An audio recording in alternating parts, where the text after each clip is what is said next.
Over 100 years ago, Dr. Maria Montessori, Italy's first female physician, inspired a movement which enabled children to teach themselves through sensory-rich materials, hands-on materials, and through nurture and love. Dr. Montessori believed children teach themselves. This simple but profound truth is what inspired Montessori. She observed how young people learned best when engaged in purposeful activity rather than by simply being fed information. In the Montessori classroom, starting with infants, you'll have infants that are 6 weeks through about 14 to 16 months. Toddlers begin at 14 months up through 36 months.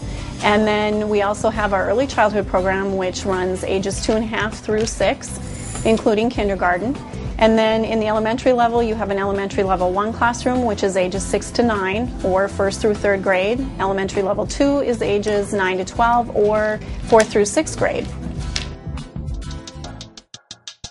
We're working with the infants in this area.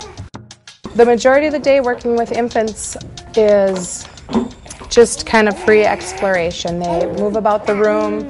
We continually reorder our environment so that they get a sense of order. It's a sensitive period for them to be learning that everything has its place.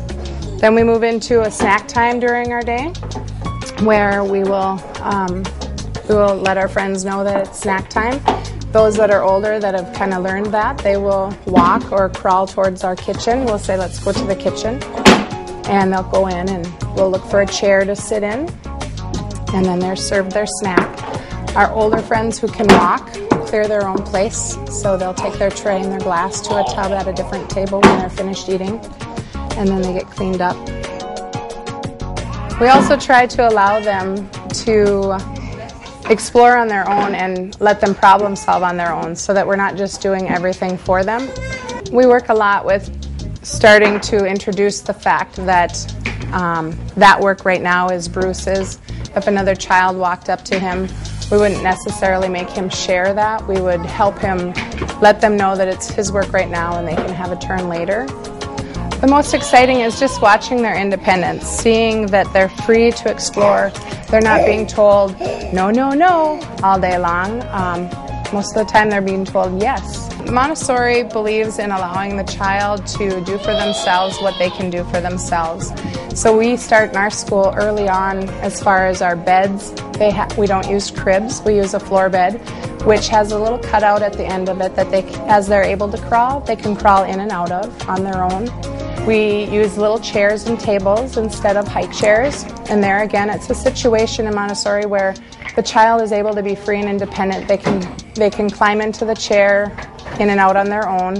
Some need assistance, but those that can do it are able to do it freely.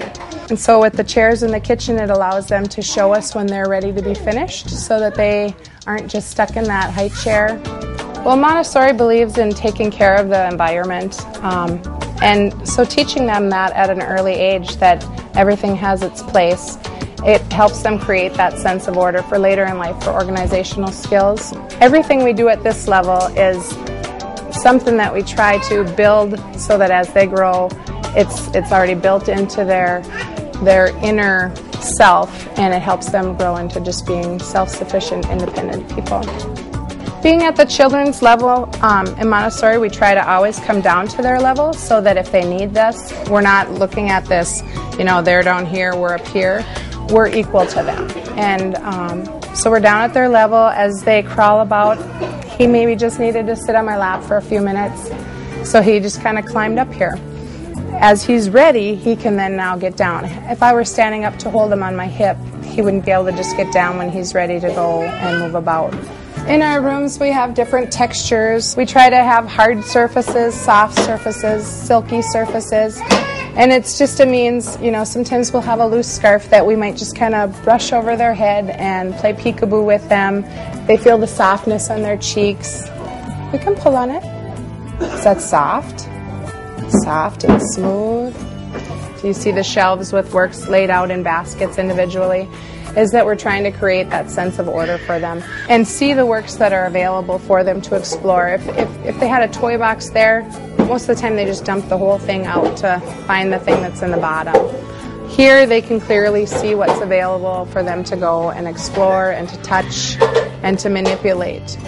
One of the greatest phrases in the toddler community that you'll hear is, I did it, I did it, I did it by myself. And they're proud, and then they feel that completion.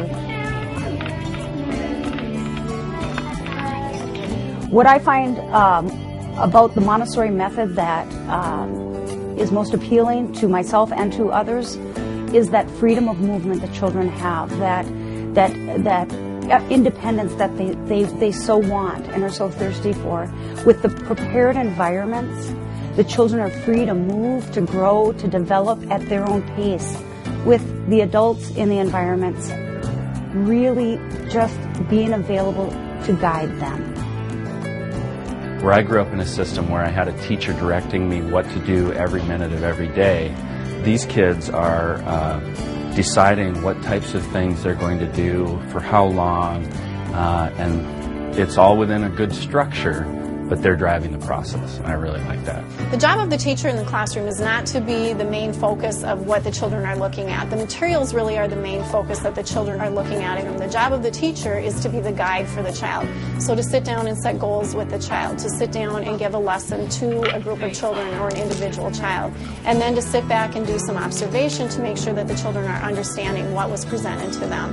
The thing that I like most about Montessori is we get to work with the hands-on material. There's not just someone talking in the front of the room. They're just telling us what to do. We get to have lessons and stuff like that, and we get to do everything with our hands. Like this is the bead frame, so like helps with problems, so we don't always have to do everything on the paper. And then also doing self-correction with the work, because many of the materials are self-guiding. The children in the classroom have a couple of different ways that they can find out if their problem that they're working on or the material that they're working with is giving them the correct answers. Many of the materials in the classroom are self-correcting. The test tube division problems that the children work on within the classroom is what it does is it's using distribution of beads in order to show how division is done. If it wasn't done correctly, then they immediately know that that's the point that they may need to stop and start the problem over again, or come to ask the teacher for assistance or ask a friend for assistance at that point in time. The other thing that we do is a lot of observation, sitting back and watching what exactly is going on with the material when the child's working with it and the subject that they're working on. So some of it may be that I notice they seem to be understanding the concept verbally, but maybe putting it onto paper, they're not quite understanding that concept. So then we'll go back and do some representation, or we may work with the child to help get the information onto paper. Montessori philosophy has what they call sensitive periods. What that encompasses is when a child hits a period where they're very, very interested in something and it seems like that's all they want to do. For example, it may be reading, and you're allowing the child to take the time that they need in order to feed that inner need that they have at that time. That's as we, as caregivers, give them that opportunity to explore that sensitive period. I think what me and my wife like most about the Montessori method is the self-directed activities that they instill in the kids. I think it really stresses the importance of each child learning environment. It taps into their creative side. It helps to foster positive relationships in groups, and it teaches the child to work independently. Montessori classrooms give what we call a work time, or a long work period, and one of the things that we're looking to achieve is the fact that children, when they're left with something that they're highly interested in and working on, that they shouldn't be interrupted, because if you interrupt, then you break that cycle of learning and you break their concentration in order to complete the task. Independent work is they can work on their own choice of work until they feel like they're satisfied or complete with that work, and then they can return it to the shelf. Some child could work on a work for 15 to 20 minutes, some for 30 seconds, and return it to the shelf. Once they start moving to elementary level, there are things that they do need to cover. We can't allow children to just work on math facts because that's what they're interested in. So we'll find ways to entice them into the other areas. One of the big things that we're looking for is inquiry or self-discovery within the classroom. So the child is able to take a material out, and maybe the teacher's presented it in one way, but the child discovers that it can also be used for something else in the classroom. For example, the bells or the tone bars that the child may be using, they may just be told to play them in an octave scale, but the child may then discover that they can actually play a tune that they've heard before on the bells, and that would be also considered discovery learning within the classroom. The main curricular areas in a Montessori classroom include practical life, sensorial, math, language, geography, and time. Practical life would be where the child is taking care of the environment and building their concentration skills. It also provides the children with the satisfaction of taking care of their environment and being able to be a part of that. So the classroom doesn't just belong to the teacher or the adult, it also belongs to the child because they've been someone who's partaken in keeping that up in the classroom. Sphere, cylinder, cube. We get assignments like for countries or cities or capitals or like oceans and lakes and rivers. And we have these flags like blue is for water, red is for cities, and green is for countries. And It shows the length around the sides and it says on the definition the length, the perimeter moved over there. The perimeter hop. Can you?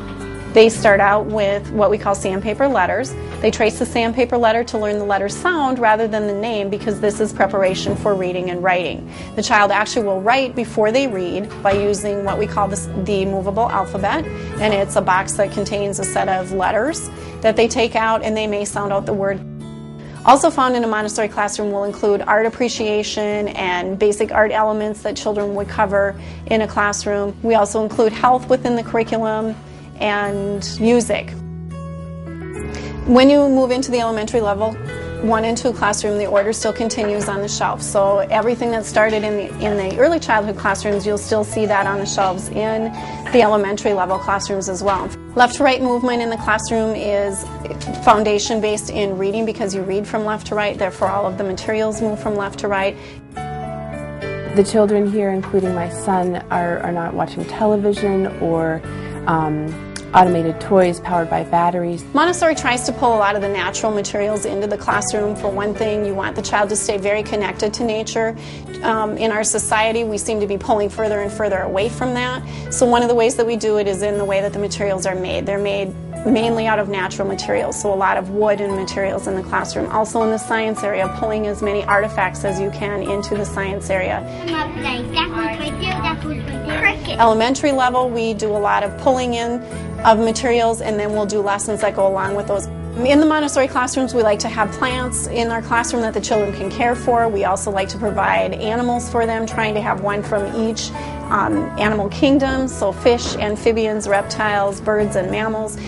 that's for suckerfish and babies. When it grows up, it's going to be just like that. In the Montessori classroom, the teacher uses what's called a 3-period lesson in order to give the child instruction and also to check if the child knows and understands what it is that they're working with.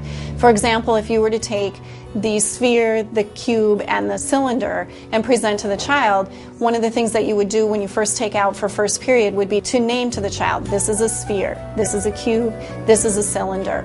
The period 2 in the lesson is to ask the child to point to the sphere, point to the cube, point to the cylinder. The 3rd period of the lesson is for you to point to the particular object, for example the sphere, and ask the child to name it. That's your checkpoint in order to find out if the child is truly understanding what's going on with the work that you're presenting to them. 3-year cycle in the Montessori classroom means that the child begins in the classroom and then they stay for a full 3 years. And if they stay through the full 3-year cycle, they actually get to become the teacher or the helper to the younger children who are coming in the classroom, so they have a chance to sit down and present lessons, which is actually a really good way for them to be able to show what they've actually learned. The upper elementary level 2 classroom, which is ages 9 to 12 or grades 4 through 6, does a lot of community service within their classroom or within their community. Montessori deals with the whole child, so not just looking at academics when the children are in the classroom, but also looking at the development of the whole child. So are they developing socially as well as academically within the classroom? In Montessori school, you're going to see children who may have conflicts during the day. We take care of those and help them work through them. That's one of the nurturing aspects of Montessori. One of the biggest things that we do with discipline are logical consequences. So, for example, if you choose not to get your work done in an elementary classroom, the result may be that you have to miss out on something fun that we're doing in the classroom. Trying to use peace rather than reprimanding or rather than handing out some sort of detention to the child. Instead, what we do is try to sit down with the child and work through the problem so that the next time they encounter the problem, they can go back and try to use some of those skills that they've developed. In a Montessori school, in order to nurture a child, what you do is you're available to the child. So when they need you, you're there for them, whether it's infants and they need you to pick them up and hug them because they're feeling sad, or a toddler who maybe needs someone to help guide them a little bit, or a preschool child who maybe needs a hug in the classroom, or an elementary child who needs assistance or help with the work, being available to that child at the time that they need you in order to be able to nurture and foster their learning.